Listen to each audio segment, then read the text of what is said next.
All right, good morning. Good morning. Good morning. Good afternoon, I'm sorry. Have a seat. You now on a scratch sheet of paper. It's a rip singular scratch. I'm going to give you a taste of what we're going to work on next week. I think it's going to be really interesting. Hip hop and rap. So, for today, we're going to do a quick reading about hip hop and rap. We can get you to think about it some more before we get into it next week. Since Friday, we can't really do anything else with. What was the topic we discussed Friday? Monday. What was the topic we discussed this week? Gender school. Co-ed school. Single gender school, correct. Alright, so, on your sheet of paper, write your name. Tell me just in 1 or 2 lines, what do you think about hip-hop? When you hear the word hip-hop, rap, what do you think about? You can name the positive, the negative, however you may see fit. Today's the 24th. Yes, 25th, I'm sorry. It's the 24th. Yeah. Oh, it is 24th. Sorry, no. Watch this.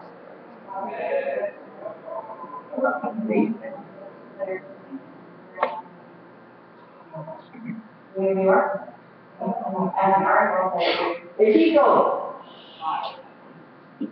we're like, oh, I didn't know it. I know. Yeah.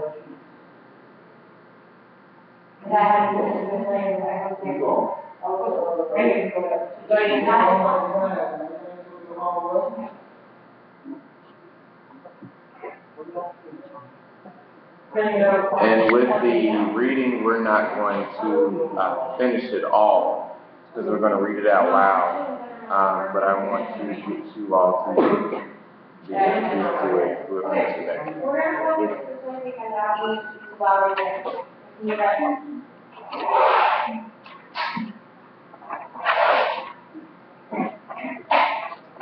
When you're finished, let me know and we'll share our answers.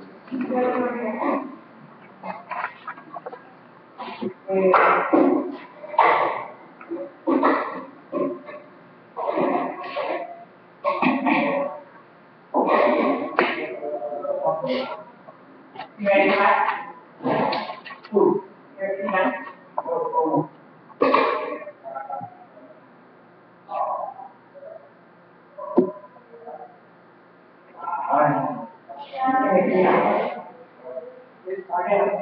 Mr. Richardson, can you move to the side? Oh.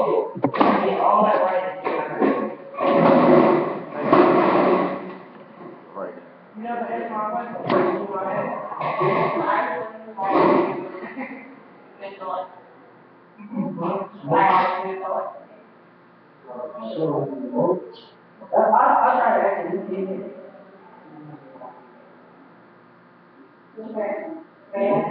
I think Mr. Richardson did it in pros and cons. Okay. You can do it anyway, man. You can write it, whatever. So as long as you share it out. No.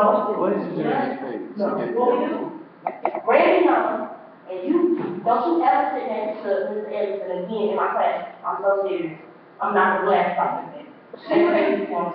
See what you did, Randy? Oh, I'll come talk to you after class.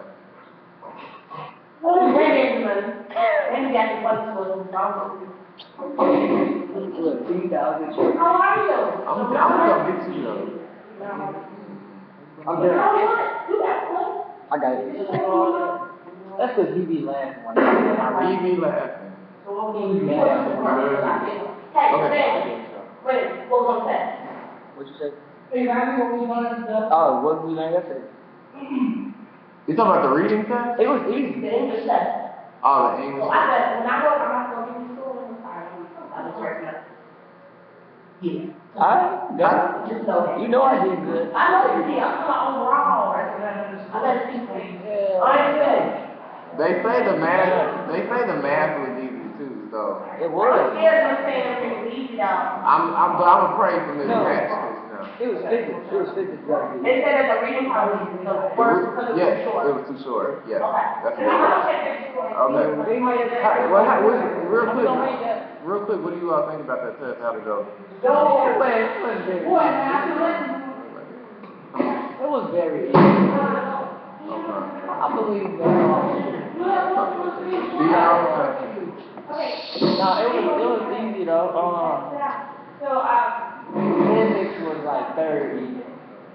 First was English,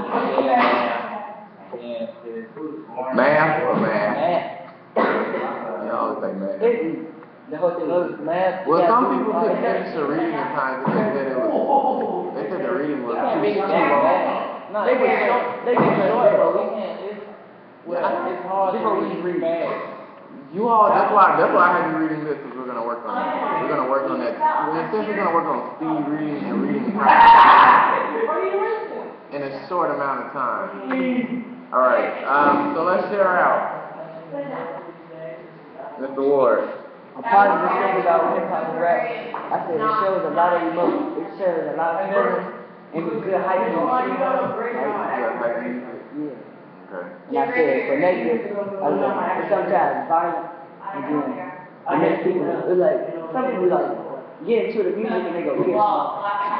Right. No, thank you, because Ms. Williams and I, we talked about that yesterday on our way home. We said it's hard for us to tell you all to stop listening to the music you listen to, but we still listen to it. But the thing is, we listen to the music and we know how to not take it into literal context. They say shoot 'em up, bang bang. You all will literally take it, shoot 'em up and bang bang. We don't. We just listen to the music to kind of get the implication of the lyrics. You all take it to a whole nother level. Well, now you all in specifically in the general populace. All right. So, Mr. White, what do you have? I said when I think of hip hop, I think about dancing. Like there's a lot of people dancing. And the beat. I like the beat. So hip hop is nothing without beat. Like it's just all without the beat. One. It's still one. All right, Mr. Richardson. One pro I said was it was inspired to probably what about their dreams? Yes, I do. And the con is it can inspire people in the wrong. Some people are wrong.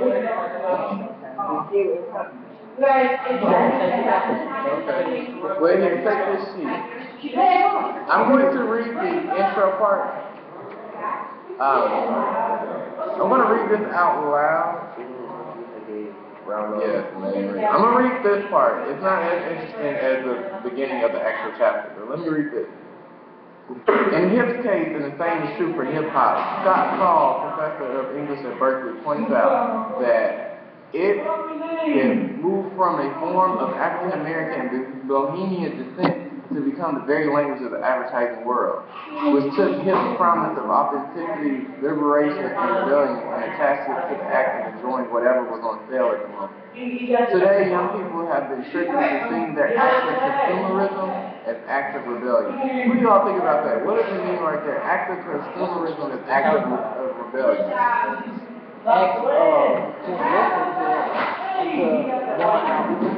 Right. So you all are buying these CDs and these songs and you know, old school people feel that you're going to right. You're just listening to all that hip hop rapper or however they make that.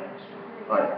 So let me continue. No one knows what will be next or if their generation will sell it. However, the post-hip-hop ethos allows the necessary space for new ideas and expressions to be born free from the minstrel toxins that have polluted modern hip-hop. Although post-hip-hop is not about music per se, the music that is and will be created is critical as it is the soul of a new movement, functioning as a soundtrack to a fresh set of attitudes, ideas, and perspectives. All forms of art are fundamental to the post-hip-hop generation, as art possesses the remarkable ability to change not only what we see, but how we see it. The late, I think that's Martin writer. The late Martin writer Franz Fanon once said, each generation out of relative obscurity must discover their destiny and either fulfill or betray it. You also underline that part. I think that's important for you you are. Each generation, out of relative obscurity, must discover their destiny and either fulfill or betray it. The post-hip-hop generation must be brave enough to fully engage in exploration, challenge, and discovery that will ultimately result in revelation of contemporary truths that will help define us and in turn the world.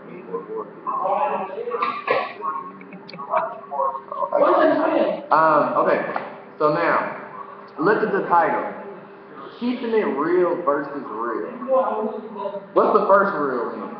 R-E-A-L. We have two reals here. Keeping it real versus real. Yeah, it's real. So real, the first real is just real. Authentic, right? Yeah. Now what's real? R-E-E-L. Think of it in the sense of production, real. You know, like a reel of film? Yeah. The real, that's what it means. So like in the entertainment industry, real versus real. Alright? So keep this in mind as I read a little bit more. Well, first I'm going to read the poem and I'm going to have you all read the other part. So the first poem says, his shadow, or the first quote, his shadow, so to speak, has been more real to him than his personality. Out in line, right. Next one by Umberto Eco, The Authentic Face. Last one by Talib Kweli, It's a Paradox We Call Reality. No, it's a quote, I'm sorry. It's a paradox we call reality, so keeping it real will make you a galaxy of abnormal normality. What do you all think about those three? What do you think? Based on that title and based on those three parts that bring up the introduction, what do you think this is going to be about? Have young people actually towards community, like the way they want to hear structure, they gotta act it out. Anyone else? I said they trying to say that we should like listen to music that can influence us.